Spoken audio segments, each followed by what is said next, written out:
গুড্ডি, এটাতে কারো কোনো হাত নেই তো। একটা ম্যাসিভ কার্ডিয়াক অ্যারেস্ট, তারপর সব শেষ।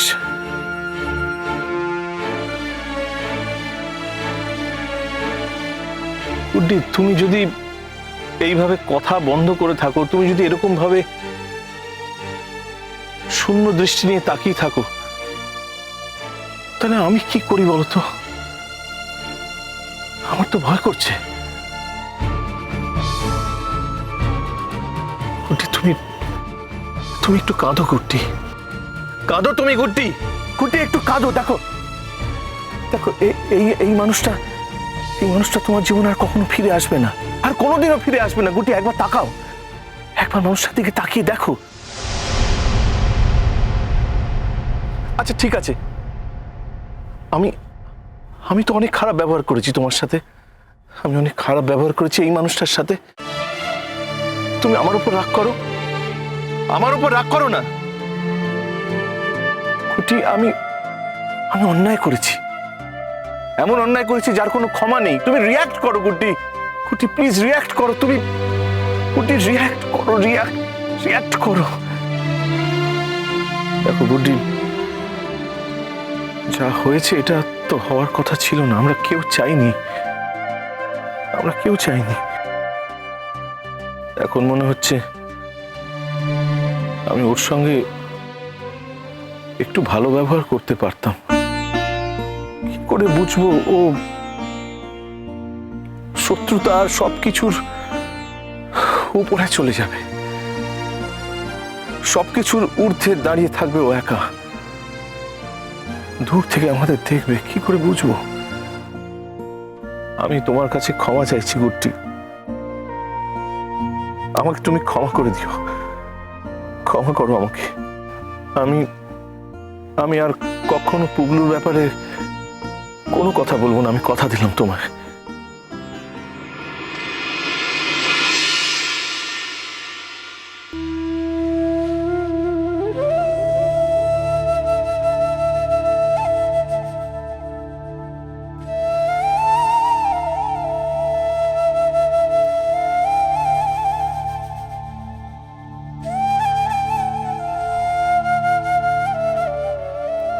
আমার ড্যাডি কথা বলছে না কেন?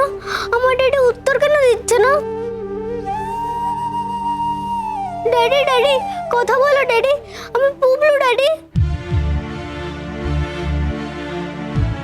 তুমি চোখ বুজে এরকম করে আছো কেন ড্যাডি? সবাই বলছে তুমি নাকি মরে গেছো। ড্যাডি কখনো মরে যায়? পুবলুকে রেখে মরে যেতেই পারে না ড্যাডি। তুমি একবার আমাকে পুবলু বলে ডাকো, একবার পুবলু বলো। মামুনি ড্যাডি কথা বলছে না কেন? ড্যাডি কথা বলছে না কেন? ড্যাডি কথা বলছে না কেন? ড্যাডি কথা বলছে না কেন? পুবলু এরকম করে না, তুমি আমার কাছে এসো। মামুনি একটা কাজ করছে তো, কাজ করতে দাও, তুমি আমার কাছে এসো। না, আমি তোমার কাছে যাব না। তুমি তো মামুনিকে খালি বকতে। তুমি তো আমার ড্যাডিকেও বকেছো। যাব না আমি তোমার কাছে, আমি ড্যাডির কাছে থাকবো, আমি মামুনির কাছে থাকবো। ও ড্যাডি একবার তাকাও না ড্যাডি, একবার সাড়া দাও না ড্যাডি। শেষ করে দিল আমার জলজ্যান্ত ছেলেটাকে, ওই সর্বনাশী মেয়েটা শেষ করে দিল। মেচকা, এসব কি বলছো তুমি? যা বলছি ঠিক বলছি। আমার জীবনে যা ঘটেছে তোমাদের জীবনে ঘটেনি, তোমরা বুঝবে না। যা ফেস করতে হচ্ছে আমাকে ফেস করতে হচ্ছে। ওখানে যে ছেলেটা শুয়েছে আমার ছেলে, এইটুকু বয়সে ছেলেটাকে চলে যেতে হলো। ছেলেটাকে ভালো করে সংসার করতে দিল না ওই মেয়েটা। সারা জীবন ওর জীবনে কাটা হয়ে রইল। ঝামেলা কোন স্বামী স্ত্রীর মধ্যে না হয়, তা বলে এত বড় শাস্তি? কোন স্বামী তার স্ত্রীকে জেলে পাঠিয়ে দেয়? এই তো প্রথম, এর আগেও তো ওদের মধ্যে ঝামেলা হয়েছে, কখনো তোকে জেলে পাঠায়নি। কেন আমার পিগলু এই স্টেপটা নিল? ওই মেয়েটা ফুসলিয়েছে, ও দিলে ইনফ্লুয়েন্স করেছে।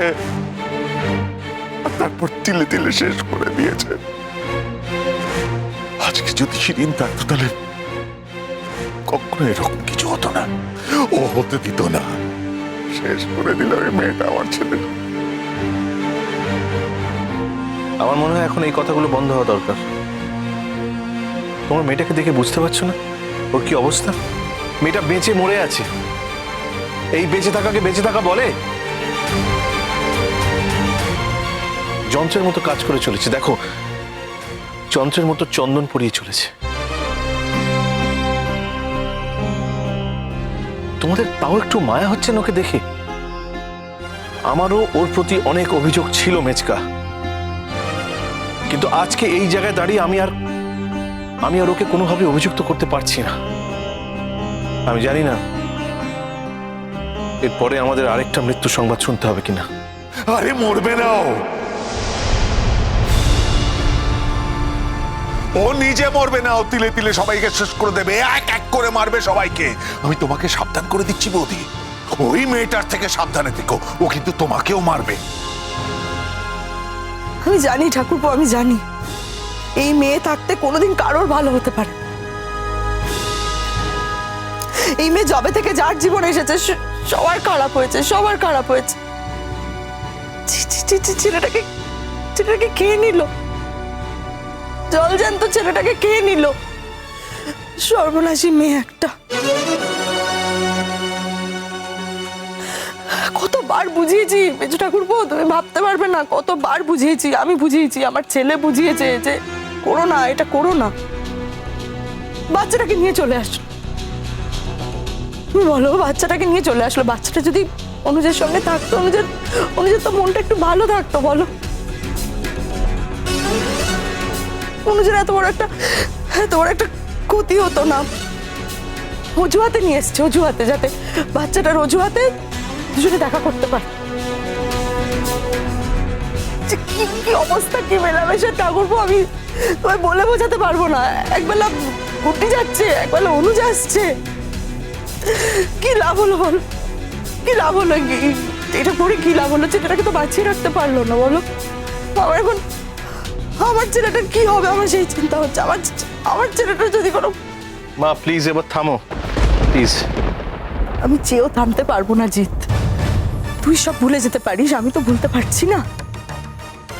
এই মেয়েটা যা যা করেছে সেগুলোর সাক্ষী আমি, সমস্ত কিছুর সাক্ষী আমি। আমি দেখেছি আমার ছেলে কতটা কষ্ট পেয়েছে। আমি ওকে কোনোদিন ক্ষমা করতে পারবো না, কোনোদিন পারবো না। তোমরা শুধু শুধু দিদিমণিকে এসব কথা বলছো।